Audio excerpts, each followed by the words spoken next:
Good morning, everyone. This is your news today. Coming up, terrifying video of the moment. 3 people take down an armed man on a bus in Adelaide. Plus, classroom crackdown. Victoria's bold new plan to slash student screen time.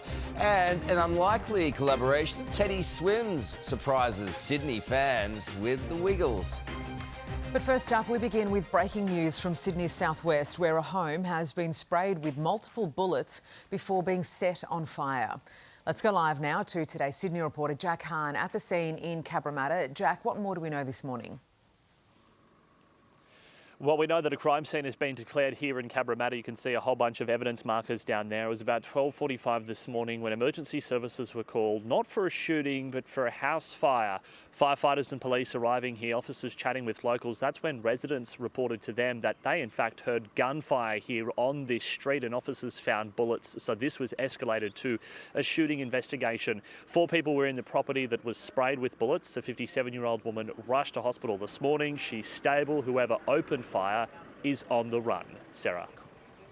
Thank you, Jack. We're learning more this morning about a fierce blaze that ripped through a home in central Queensland, killing a woman and 2 children. The bodies of Jordana Johnson and her 12-year-old son, along with his friend, were discovered by firefighters inside the destroyed home. Neighbours were first to raise the alarm after hearing explosions and screaming. This morning, a second nearby property is under police guard as they investigate. Shocking video has emerged showing the moment 3 people take down an allegedly armed man on a bus in Adelaide. It happened on Tuesday. Witnesses say the man lunged at a female passenger with the weapon before the men restrained him. We used to call the police driver. Yeah. He's got a knife. He's got a knife? Yeah. He has a knife. Call the police. The man has been charged with a string of offences, including assault and carrying an offensive weapon. He will appear in court next Wednesday. There are grave fears this morning for 2 soldiers after a crash in a major army training base near Townsville. Let's go live to Today Queensland reporter Andrea Crothers. Andrea, do we know what caused it? Carl, that still remains unclear. What we do understand is that this involved a bus, though it's yet to be confirmed exactly how many military personnel were on board. 2 soldiers were taken to the Townsville University Hospital last night, one by air, the other by road. It's understood they are both part of the 3rd Battalion, the Royal Australian Regiment, based at Laverick Barracks. This all unfolded at the Townsville Field Training Centre, also known as High Range, that is 50 kilometres southwest of the city centre. The Defence Force is yet to comment. Andrea, thank you. One of the most dramatic AFL trade periods in history is now over, with a blockbuster deal sneaking through just before the deadline. Let's go live to Christina Hearn, who joins us outside AFL House this morning. Chris, Charlie Curnow got his trade wish. He did, Sarah. I mean, this was certainly a frenetic trade period because the Charlie Curnow deal went down to the wire. It got done with just 3 minutes left on the clock, but the Carlton star got his wish. He is now a Sydney Swan. Christian Petrarca, he also got his wish. He is a Gold Coast son. And Clayton Oliver, after a couple of troubled years with the Demons, he has been traded to GWS. Now, they're the good news stories. The heartbreaking story of the trade period is certainly that of Essendon captain Zach Merritt. He publicly declared he wanted to be traded to the Hawks. He even made an impassioned plea to new club president Andrew Welch that he wanted to go. That trade could not be done despite the best efforts of his manager, very animated in those trade rooms. So some awkward times ahead, Sarah, at Tullamarine. Yeah, that one got a bit ugly, didn't it, Chris? Thank you. Now to some breaking news. A US Air Force plane carrying White House Secretary of Defence Pete Hegseth has made an unscheduled landing in the UK. He was on the way back to the United States from NATO's defence ministers meeting in Brussels. It's been reported the emergency was called due to a crack in the aircraft's windshield, with everyone on board safe. Alleged murder of United Healthcare CEO Brian Thompson, Luigi Mangione, is reportedly living the high life behind bars, gaining a whopping $40,000 US in his commissary thanks to his fan base. Reports coming from a recently released jailhouse source say the prisoner also receives streams of fan mail, with between 100 to 200 letters arriving at the detention facility in New York every single day.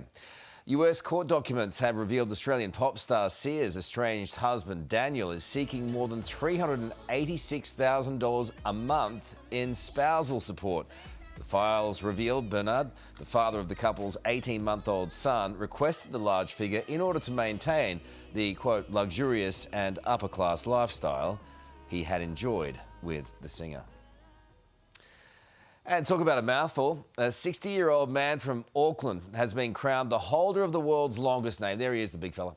Well, every day he goes by Lawrence Alon Alloy Watkins. His full name has more than 2,200 words and takes 20 minutes to recite. Watkins was born in 1965 and applied for the name change in 1990, having to sue the government in order to get it approved. They make things different over there. You thought Stefanovic was a long name. Well, Australia's birth rate is at its lowest level ever. Data from the Bureau of Statistics shows that in 2024, for every woman, there were only 1.48 births. For a country to maintain a stable population, it needs that to be at 2.1, which was last reached in 1975. Victorian primary school students will soon have their classroom screen time slashed under a bold new plan from the state government.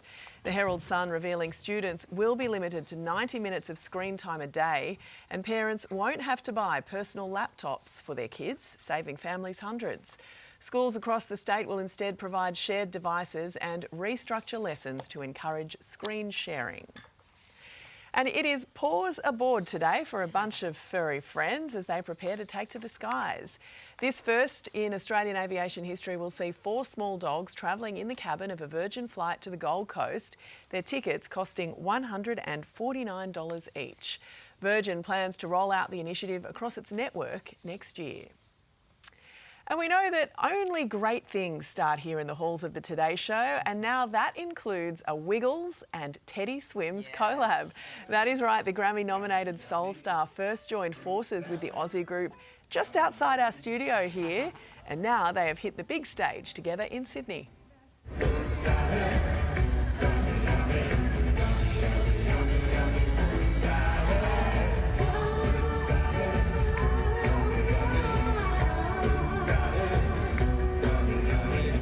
How awesome is that? The acts joined forces for Swim's concert last night, belting out a medley of Wiggles classics to a crowd full of fans. Love it. He can do no wrong. Love Teddy. He's just a legend. Isn't he? Well, emotional scenes on the US version of Dancing with the Stars.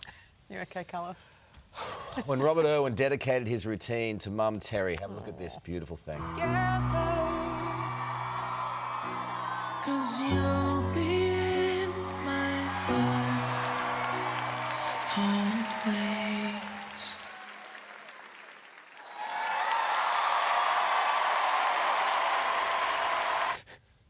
It's got Carlos all emotional this morning. 9's US correspondent Reid Butler joins us live now from Los Angeles. Reid, it seems there wasn't a dry eye anywhere. Except for Sarah. You just get chills watching that, guys, or most of us do anyway, Sarah.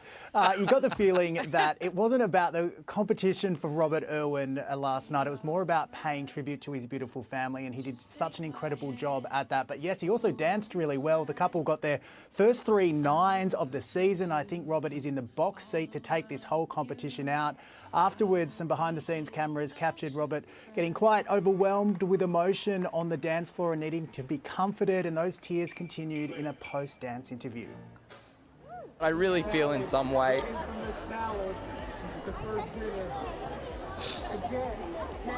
I feel that he's here in some way, and I hope he's proud. Robert talking about his dad there, absolutely beautiful. And Terry has commented on Robert's Instagram this morning. She's written, "A night I will always remember. You were such a beautiful dancer and a wonderful son." Just beautiful, guys. Thank you, Reid. Really got me, that one. Clearly, Carlos. I know, it's a beautiful thing. Just want to take my mum out dancing. Oh, you sure? Jenny would love that. When was the last time I'm you not took her doing out? that. Well, it took a turn, didn't it, very quickly? Anyway, let's take a look now at the weather right across the country. And a warm Thursday around the country with temperatures rising above the average. Showers and thunderstorms due to develop over parts of South Australia, Victoria and Tasmania, while a mostly dry day for the rest of the nation.